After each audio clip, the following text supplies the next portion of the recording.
작은 일에도 그 마음을 알기 원하네. 김상우 목사의 알물 삶으로. 이 땅에서 천국을 사는 거룩한 백성을 섬기는 동해 성민교회 김상우 목사입니다. 오늘은 성령의 인도함을 받아 마게도냐로라는 제목으로 말씀드리겠습니다. 하고 싶은 일이 있고 해야 할 일이 있습니다. 여러분은 하고 싶은 일과 꼭 해야 할 일 중 어떤 일을 하려고 합니까? 하고 싶은 일을 한 사람보다 꼭 해야 할 일을 한 사람이 후회가 없습니다. 사도 바울과 실라는 2차 전도 여행을 시작하면서 구브로와 자신의 고향인 길리기아를 거쳐 아시아에서 말씀을 전합니다. 그런데 성령께서 아시아에서 말씀을 전하지 못하게 합니다. 그러자 바울은 부르기아와 갈라디아 땅을 지나 무시아 앞에서 비두니아로 가려고 노력합니다. 비두니아는 우리나라로 말하면 지금의 수도권과 같은 곳이었기에 무척 가고 싶었습니다. 그러나 예수의 영이 허락하지 않아서 가지 못합니다. 왜 성령님은 아시아에서 복음을 전하지 못하게 하시고 비두니아로 가려는 바울을 막으셨을까요? 그곳에는 이미 많은 사역자들이 복음을 전하고 있었기 때문에 그렇습니다.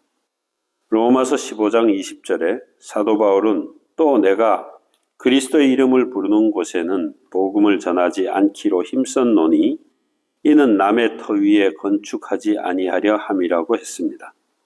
사람들은 복음을 전할 때 많은 사람에게 전하려고 합니다.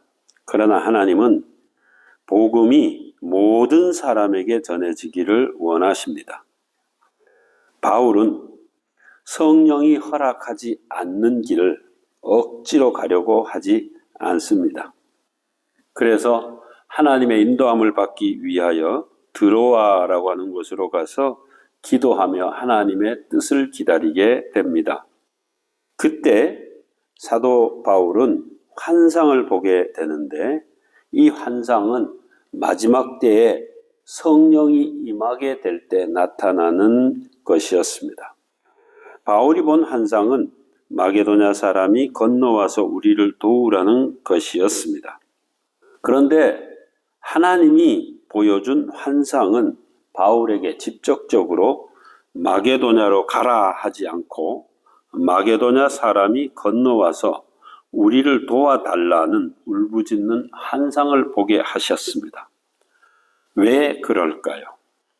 만약 하나님께서 직접 마게도냐로 가라 하신다면 마음의 사랑과 긍휼함이 없이도 순종할 것입니다. 그러나 바울은 환상을 통하여 마게도냐 사람을 긍휼히 여기는 사랑의 마음을 가지게 되었고 그 마음을 가지고 마게도냐로 건너가서 복음을 전하게 됩니다. 여러분, 성령의 인도함을 받고 싶습니까? 여러분의 생각과 계획을 다 내려놓고 하나님의 인도함을 구하십시오. 그러면 하나님은 우리에게 사랑과 긍휼의 마음을 부어주셔서 우리의 갈 길을 인도하여 주실 것입니다.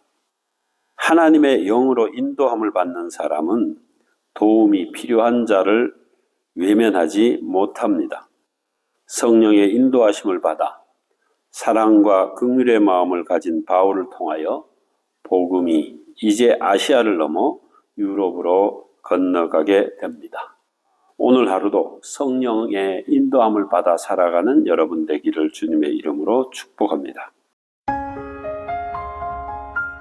지금까지 이 땅에서 천국을 사는 거룩한 백성 동해 성민교회 김상우 목사의 알물 삶으로 였습니다.